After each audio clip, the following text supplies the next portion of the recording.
to the team one day, but my concern really is the people of Longman. So tell me what you believe in. We've been talking a lot this morning about asylum seekers and whether people are jumping the queue. Do you think either federal party is handling that very well? Oh, I think this is, it's always a contentious issue, and it's certainly an emotive issue. This really comes down to the politics of the message that we're sending out there. And what we have seen is that... You're starting to sound like a politician. Yes, I know, I'm worried about that. No, it's interesting. It is about the politics of message, where we have started to send a message that it is easy to come to this country not going through the right processes. Now, the last thing in the world that we want is not to give these people a fair go. They deserve a fair go. But how do you do that? Well, and this comes down to very complicated legislation about how we actually, go through the processes of coming to our shores, in an illegal sense, and then working through that process from being an illegal arrival to a legitimate arrival. But both our parties seem to be struggling with that. Well, and it is a very contentious issue, and it's very emotive, and we want to get the balance right. So is the balance right now? Well, I think the problem now, the problem is the message that's been sent.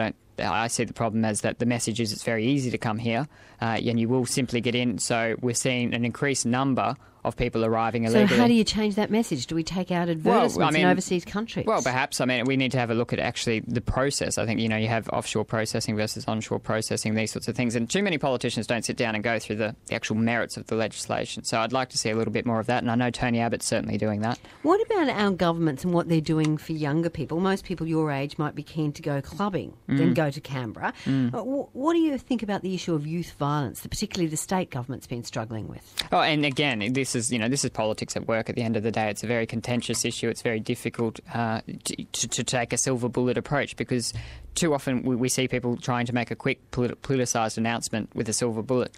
It doesn't work like that. The way that I see that is you need to see a range of measures and a cultural... Well, perhaps, more police on the street, perhaps, not glass in pubs. There's a whole range of... So what of those measures do you support as a young person? Oh, well, I certainly support more cops on the street out there and making people feel safer. And you've got to pay for that in some way. Yeah, absolutely, as you do for all legislation. But perhaps, there's other ways of redirecting resources around. What about pubs and clubs closing earlier? Is that something you support? I would like to see the actual empirical data that says that is a good idea, and I haven't seen that, so I can't really make a judgment on that. Do your friends drink too much?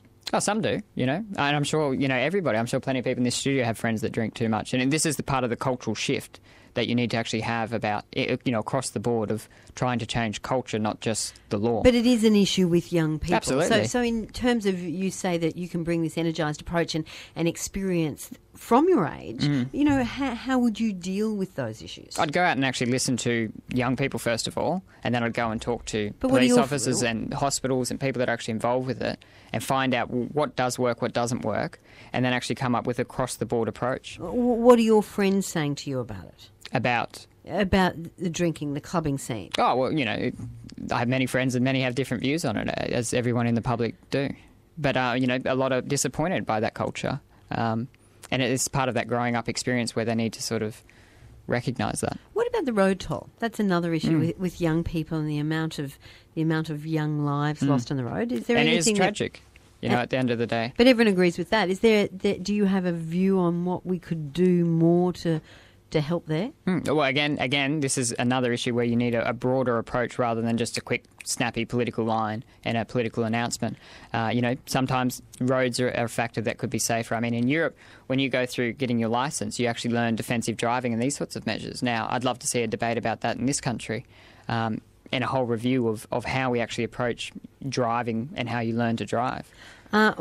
What about outside work? What are your hobbies? What do you do? I love getting on the water. I grew up on the Pumicestone Passage, which is a beautiful part of Longman.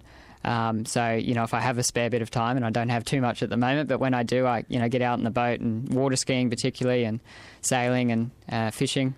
Any skeletons in the closet that you want to get out now before it's too late? You can ask the questions, Madonna, whatever you can find. No, I'm not saying I've got any, just wondering if you want to get them out there. And how do you think you're different from other 19-year-olds? Oh, well, I leave other people to make that judgment. But people are trying to learn about you now. What would you say to people listening that would say, look, I have a son or a daughter who's 19? You can't categorise 19-year-olds as one block group of people. We're all different. We're all individuals, and it doesn't matter what age you are. I was just telling you about what I bring. I'm here to make a difference at the end of the day. Yes. And I'm here to bring a new approach. And you say to make a difference, but you agree with the LNP on every policy? Well, not every. I'd like to review all the policies. I mean, let's talk about the issues. If you give me an example, we talked about asylum seekers, and the road toll and youth clubbing. What about health? Oh, this is quite interesting. I mean, there's still huge questions that haven't been answered here at all. And you're talking about a federal takeover. And quite frankly, the people in Caboolture in my electorate don't know what Kevin Rudd's takeover means. Does it mean more bureaucrats or does it mean more beds? We don't know. Do they know what Tony Abbott's plan is? Well, I think and that's part of my job, is getting out there and selling that message and also talking to them about their issues. So anyone in Longman listening this morning, what would you say to them now about why they should vote for you? No, I think the reality is that what I bring to politics is what matters at the end of the day. And what I do bring is that clean, fresh, energised approach. I'll be out there on the streets listening to them, making sure I listen to their concerns. I encourage them. This is a long campaign. There'll be many opportunities for them to come up to me and actually talk about that. And then I'll be going back to the Parliament, to potentially Canberra, to my party room, to the media, and actually voicing their concerns. That's my job. And at the end of the day, my Labor opponent really has done quite a bad job of that, both as a state MP, and he's directly responsible for many state Labor failures, and also as a federal MP. Final question, Wyatt Roy, and I'm not here to throw stones with a name like Madonna, but why were you called Wyatt? Is that I think, I don't really know. I guess it didn't rhyme with anything and it was a bit different. It didn't rhyme with anything. Well, Wyatt Earp was a famous cowboy and he was a bit of a straight shooter. So certainly